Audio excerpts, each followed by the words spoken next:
Au nom du Père, et du Fils, et du Saint-Esprit. Amen. Mon Seigneur et mon Dieu, je crois fermement que tu es ici, que tu me vois, que tu m'entends. Je t'adore avec profonde révérence. Je te demande le pardon de mes péchés et la grâce de faire avec profit ce moment de prière. Ma Mère Immaculée, Saint Joseph, mon Père et Seigneur, mon ange gardien, intercédez pour moi.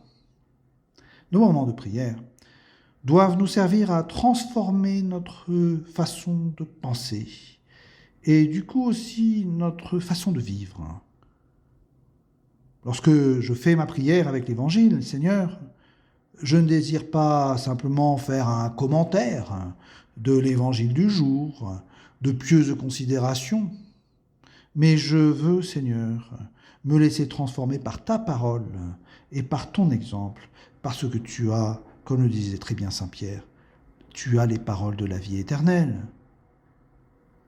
Nous comprenons d'ailleurs ce que Saint Paul disait dans son épître aux Romains, ne prenez pas pour modèle le monde présent, mais transformez-vous en renouvelant votre façon de penser pour discerner quelle est la volonté de Dieu. Voilà une belle invitation. Transformez-vous en renouvelant votre façon de penser. Et ma manière de penser sera changée par l'Évangile, changée par la prière. Saint Paul aussi, évoqué dans sa première épître aux Corinthiens, il disait « Qui a connu la pensée du Seigneur et qui pourra l'instruire ?» Eh bien, nous avons la pensée du Christ. Ça, c'est fort, avoir la pensée du Christ. Eh bien, c'est ce qui arrive lorsqu'on prie. Soudainement, vient à moi une pensée qui devient la pensée du Christ et qui devient ma pensée. Bon, que nous dit l'Évangile d'aujourd'hui, après ces premières considérations ? Vous y penserez lorsque je vais lire ces quelques phrases. Parce qu'aujourd'hui, l'Évangile nous montre Jésus face à la méchanceté des pharisiens. Une fois sorti de la synagogue, le Seigneur se trouve dans un des villages autour du lac de Galilée. Les pharisiens se réunirent en conseil contre Jésus pour voir comment le faire périr. Jésus, l'ayant appris, se retira de là. Beaucoup de gens le suivirent et il les guérit tous. Bon, vous me direz, ça n'a pas l'air d'être très nouveau tout cela. Jésus subit la haine des pharisiens qui veulent le faire périr, et d'ailleurs ils réussiront à la fin de la vie publique du Seigneur. Et Jésus s'éloigne, c'est logique, et il continue son ministère.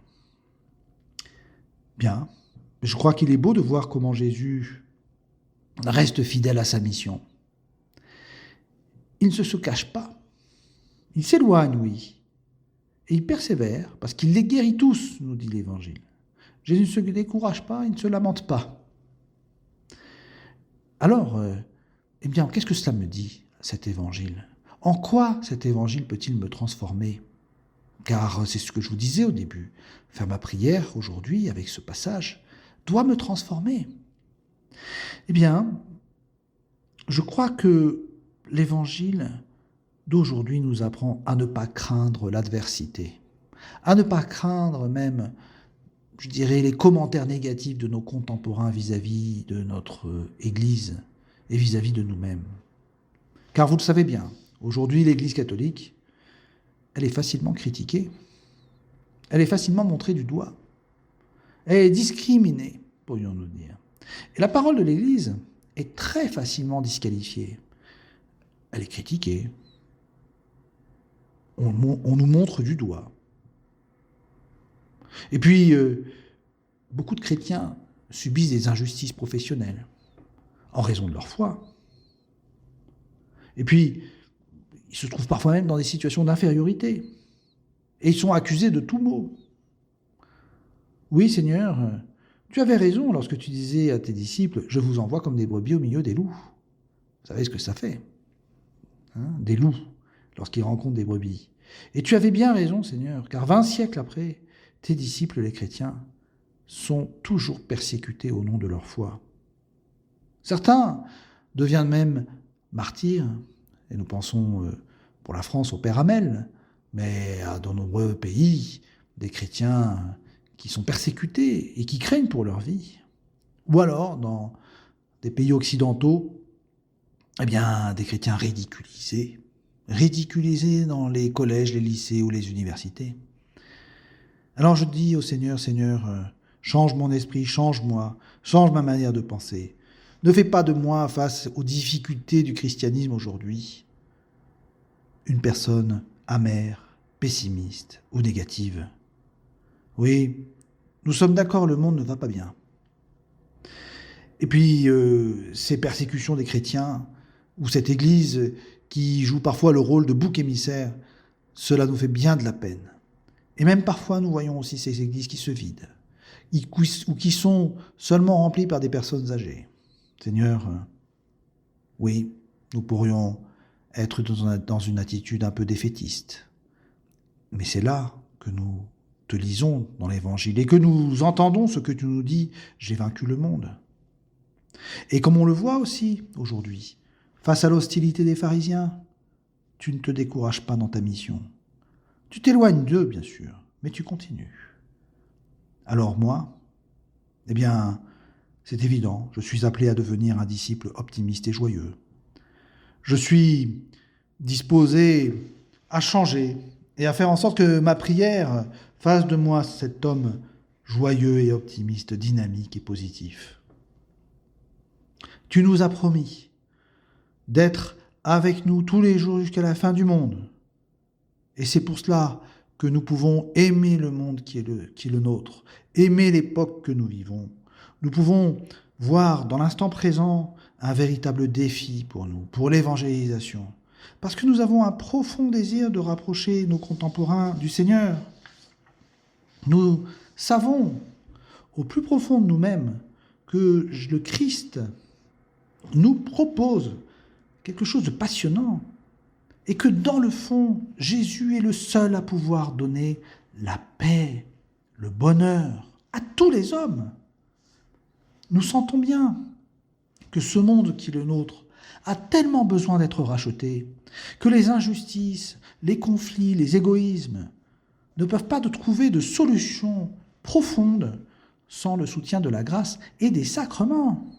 Le monde qui est le nôtre a besoin de sacrements. Et précisément, je pense par exemple au sacrement du baptême, au sacrement du mariage, à la confession, à l'Eucharistie. Tous ces sacrements peuvent guérir le cœur des hommes. Oui, nous, chrétiens, disciples du Seigneur, transformons-nous et prenons conscience de la mission merveilleuse qui nous attend. Si nous voyons que notre monde est en crise, souvenons-nous de cette considération très pertinente de saint José Maria qui disait « Ces crises mondiales sont des crises de saints ». Si un jour nous sommes tentés par le pessimisme ou les idées noires, prions le Seigneur, il transformera notre regard. Écoutons ce conseil, ces crises mondiales sont des crises de saints. À vous et à moi de devenir des saints. Oui, des saints. De bonnes personnes. Oui, mais surtout des saints.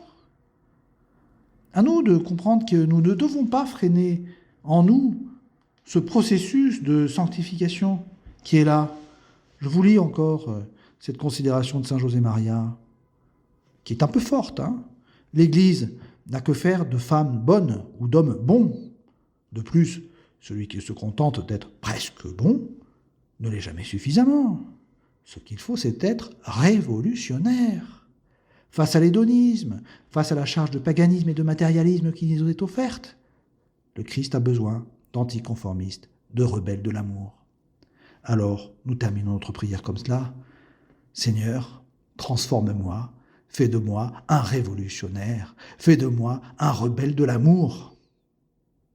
Je te remercie, mon Dieu, des bonnes résolutions, des actes d'amour et des inspirations que tu m'as communiquées dans cette méditation.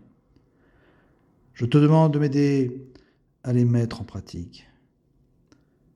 Ma Mère Immaculée, Saint Joseph, mon Père et Seigneur, mon ange gardien, intercédez pour moi.